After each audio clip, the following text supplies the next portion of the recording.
Greetings, everyone, from Anchorage, Alaska, where it's March 8th, International Women's Day, and a great day to be a woman.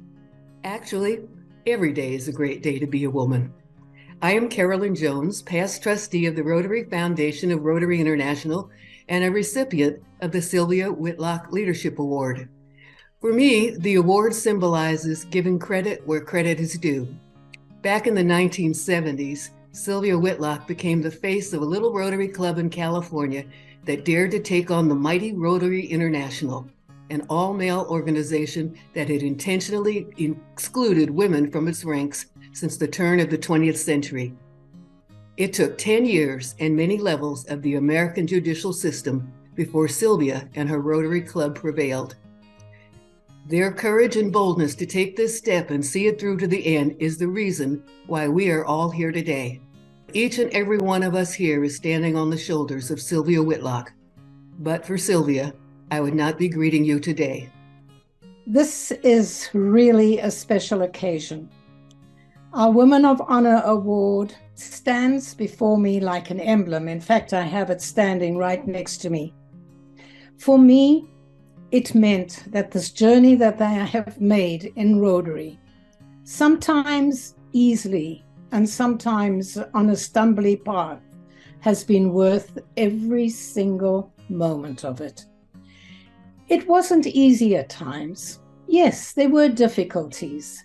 I joined a club originally in emigrating to Canada and was asked to leave the club because I was a difficult woman.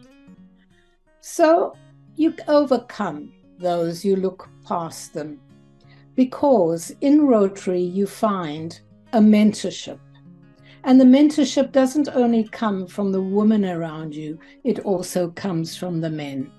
I have to thank so many of my male Rotarian compatriots for the support and the help that they have given me in journeying through Rotary. As a recipient, I was quite shocked. Of course, I knew about Sylvia Whitlock. I've been around Rotary for over 50 years. My husband was a medical doctor and very dedicated Rotarian. But I went along with him and took our young daughters, who were very young, 4 and 6, to the refugee camps in Hong Kong. So we've had hands-on service of Rotary since I was quite young. We always had the feeling that Rotary was the vehicle, and still we believe Rotary is a vehicle that can achieve and help world understanding and peace be possible.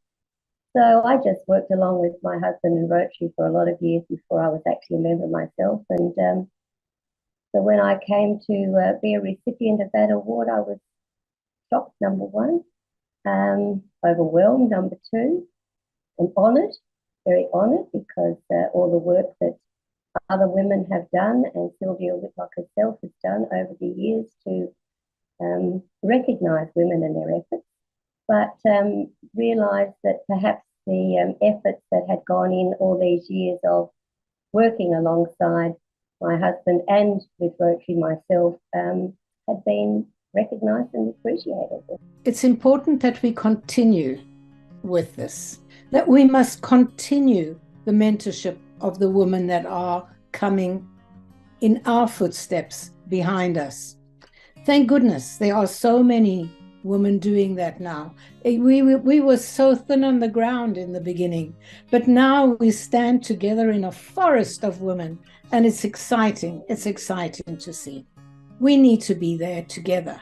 We need to help each other. We need to support. We are women in Rotary.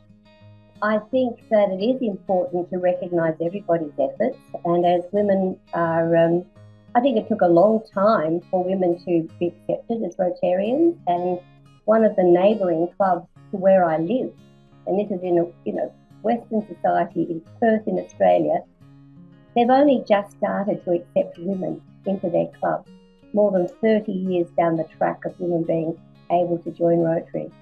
So we're still breaking down barriers, and to recognise women's efforts and acknowledge them, I think, is very important, because there are obviously still barriers to be broken down. The Sylvia Whitlock Leadership Award is a permanent reminder we should not and will not ever forget how we got here. Today, you'll meet the newest recipient of the Sylvia Whitlock Leadership Award. This is our opportunity to recognize this recipient, as well as to celebrate the achievements of women, raise awareness of the barriers they face in their organizations and beyond, and build a supportive community to take collective action for fairness. To the recipient, we say, job well done. To the celebrants, we hope this recognition will motivate others to strive for excellence. And with the next wave of leaders, we will all benefit. May, I'm talking to you, May. You've been a Rotarian for almost 30 years. That's a long time, which means you started in Rotary right after the Supreme Court said women should be in Rotary. You were right there waiting.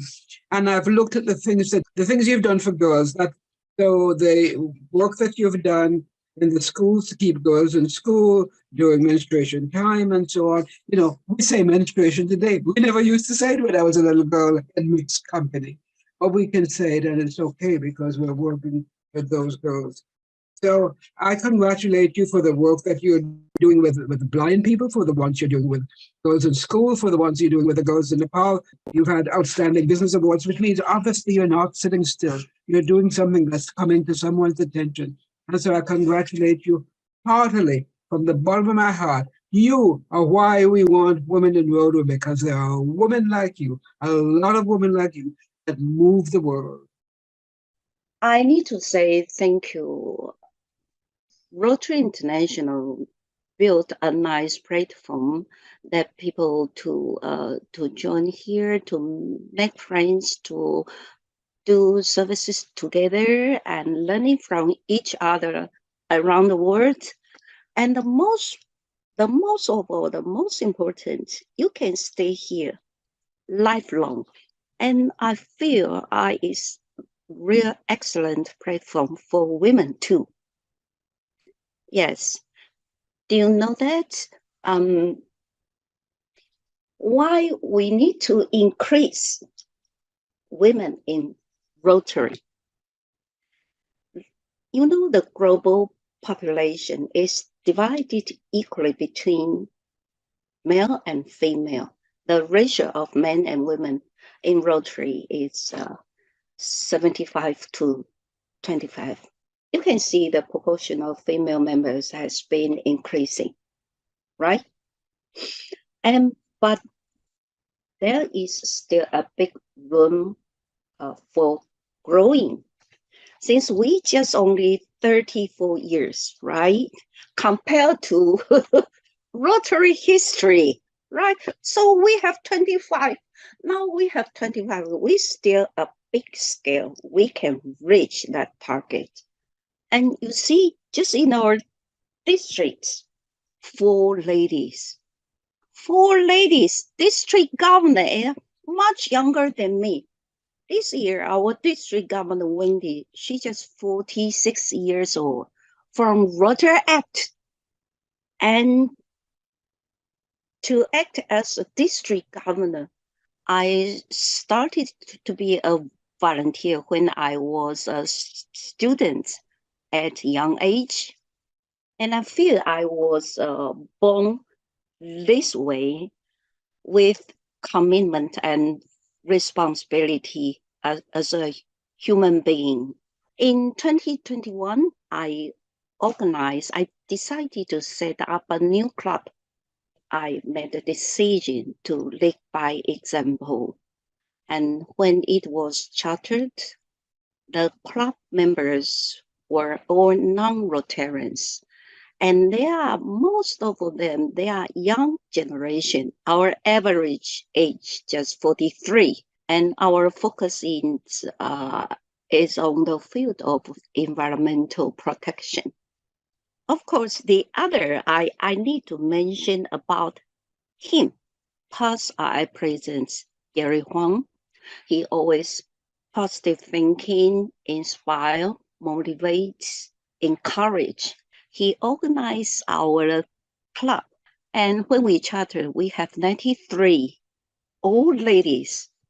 Yes, it's the first female Rotary club in Taipei City. Yeah, and this award is a big pleasant surprise to me, actually. And besides serving in Rotary, I've been actively involved in many other programs for decades in other international women's associations. I think we should extend the platform to work together with other associations. Yes. And as a senior Rotarian, I always think how to grow in Rotary. I think it's one of my responsibilities with this award.